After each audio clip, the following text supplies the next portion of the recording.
Bonjour, notre leçon pour aujourd'hui, c'est le groupe nominal sujet. Qu'est-ce que ça veut dire le groupe nominal sujet et la nature du sujet? Voilà, la nature du sujet, on commence par la première nature du sujet. Le sujet peut être un nom commun. Le sujet peut être un nom commun. Alors, regardez bien cette phrase. Les enfants n'avaient qu'à bien se tenir pour ne pas être punis. On répète la phrase. Les enfants n'avaient qu'à bien se tenir pour ne pas être punis. Voilà. Donc, regardez bien où est le sujet de cette phrase. On a le mot qui est en rouge, c'est les enfants. Voilà, donc ça c'est le sujet. Qui est-ce qui n'avait qu'à bien se tenir? C'est sont les enfants. Voilà, c'est les enfants.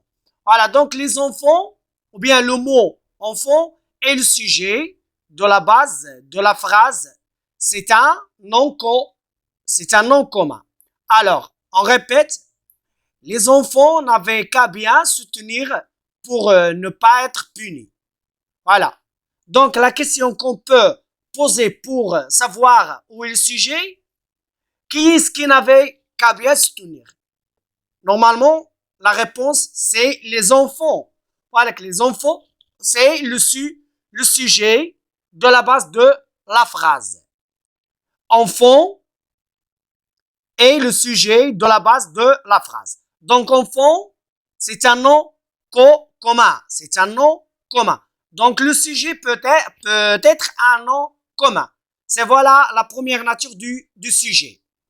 Maintenant, la base avait s'accorde avec son sujet. Alors, regardez bien, n'avait ou bien avait, c'est le verbe avoir à l'imparfait. Donc, il s'accorde avec le sujet.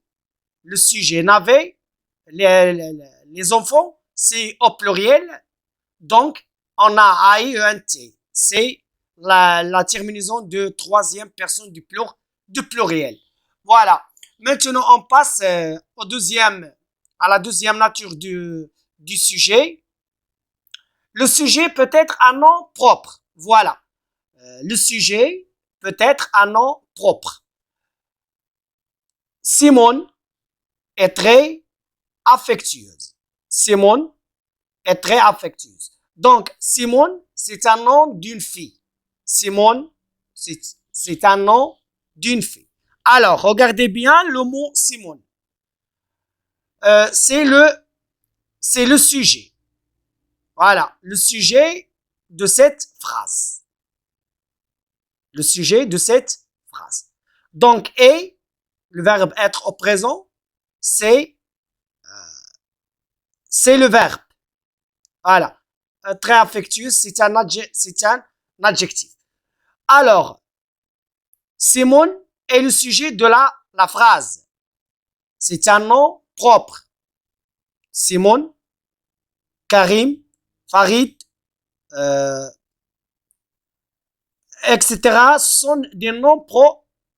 Les noms des personnes. Les noms des personnes, ce sont des noms propres. Alors, le sujet peut être un nom propre. Voilà.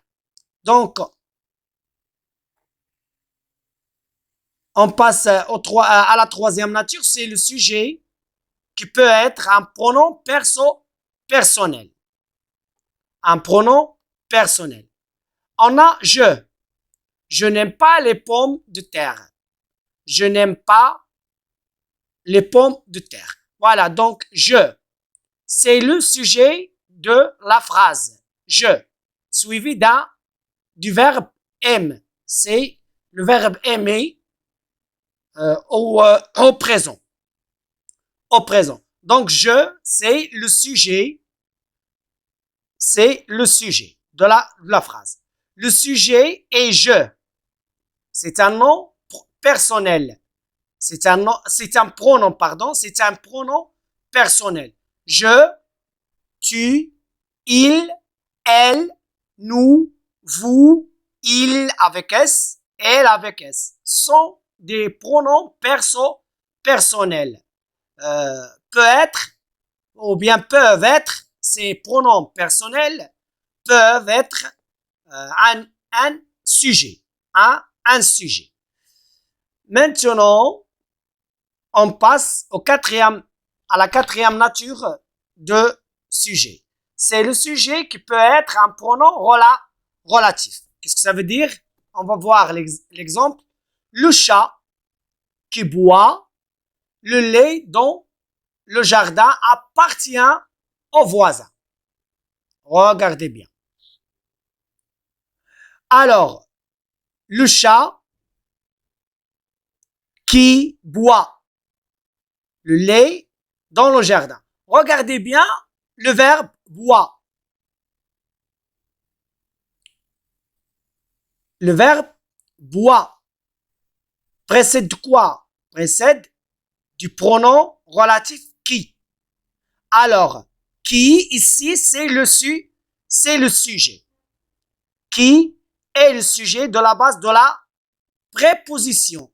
Parce qu'on a deux phrases. On a deux phrases. Le chien appartient au voisin. Et on a qui boit le lait dans le jardin. On a deux phrases. Voilà. Donc, on a qui, c'est le sujet de la base de la proposition. C'est un pronom relatif. Alors, le sujet peut être un pronom relatif. Voilà. On passe à la cinquième nature de sujet. C'est le sujet qui peut être un pronom interrogatif. Qu'est-ce que ça veut dire? Le sujet a un pronom relatif. On va voir l'exemple. Qui vient dîner demain? Qui vient dîner demain? C'est une phrase interrogative. Mais il y a un verbe. Le verbe a besoin d'un sujet. Donc, où est le sujet? Le sujet, c'est qui. Regardez bien. Qui vient dîner demain? Et on a une phrase interrogative. Une phrase interrogative. Voilà. Donc, qui, c'est le sujet de la base de la phrase. C'est un pronom interrogatif. C'est un pronom interrogatif. Voilà. Donc ici, on parle de sujet, un pronom relatif. Un sujet, un pronom interrogatif. Un pronom interrogatif. Maintenant, à la sixième nature du sujet. C'est le sujet qui peut être un pronom démonstratif. Qu'est-ce que ça veut dire un sujet, un pronom démonstratif? On va voir l'exemple. Cela m'appartient. Cela m'appartient. Alors, appartient, c'est un verbe. C'est un verbe. Le verbe a besoin d'un sujet. Où est le sujet? C'est cela. Donc, cela est le sujet de la base de la phrase. C'est un pronom démonstratif. Il y a plusieurs pronoms démonstratifs. Par exemple, cela, celui, etc. Ceux-ci sont des pronoms démonstratifs. Maintenant, on passe à la septième nature du sujet. Le sujet peut être un pronom possessif. L'exemple, vos lapins sont maigres. Vos lapins sont maigres. Les nôtres sont bien dodus. Vos lapins sont maigres.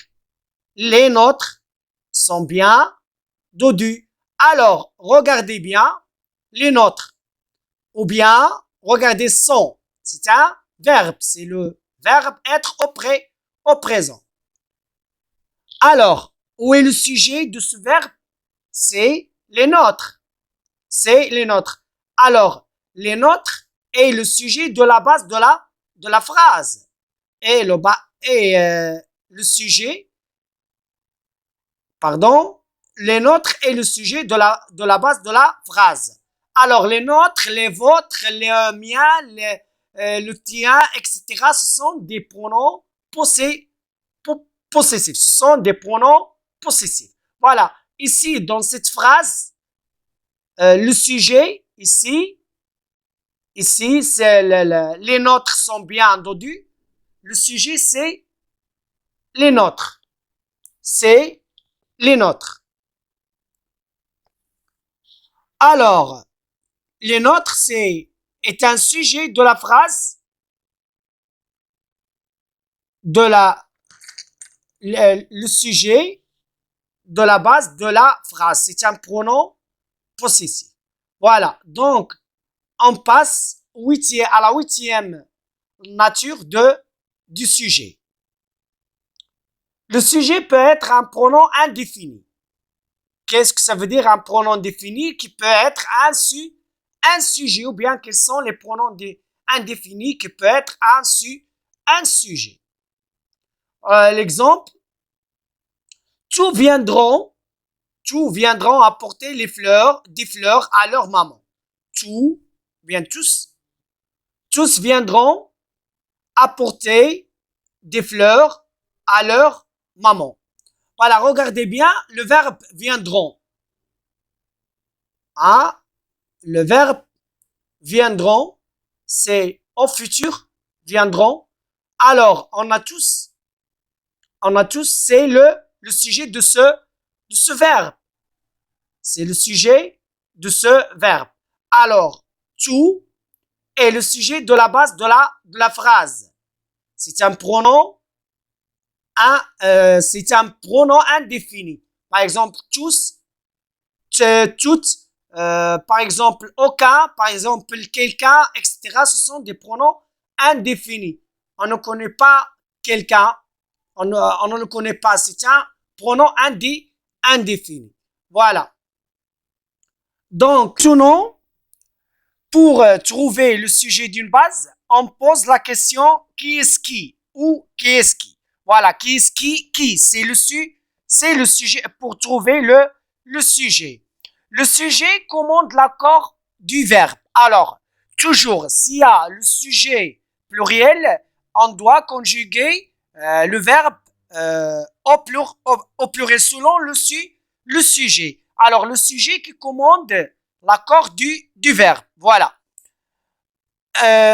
Maintenant, le sujet peut être, voilà, c'est le résumé de la leçon. Le sujet peut être un nom commun ou bien un nom propre. On a dit nom commun, par exemple, un ordinateur, une école, une vache, un chameau, par exemple, un cartable, etc. Un nom propre, par exemple, Philippe, par exemple, Michel, par exemple, Karine, par exemple, Nejla, etc. Ce sont des noms propres. Ou bien un pronom relatif ou interrogatif. Un pronom relatif ou interrogatif. Qui, lequel, laquelle, hein, etc. Ou bien peut être un pronom démonstratif. Un pronom démonstratif. Ceci, cela, celui, celle, etc. Ou peut-être un pronom possessif. Le mien, le tien, le sien, le nôtre. C'est un pronom possessif. Voilà. Ou bien peut être un pronom indéfini. Aucun, certains, chacun, tout, tous, rien, tout, etc. Un pronom indéfini. Donc, voilà le résumé de cette leçon. Merci de votre attention et à la prochaine leçon, Inch'Allah.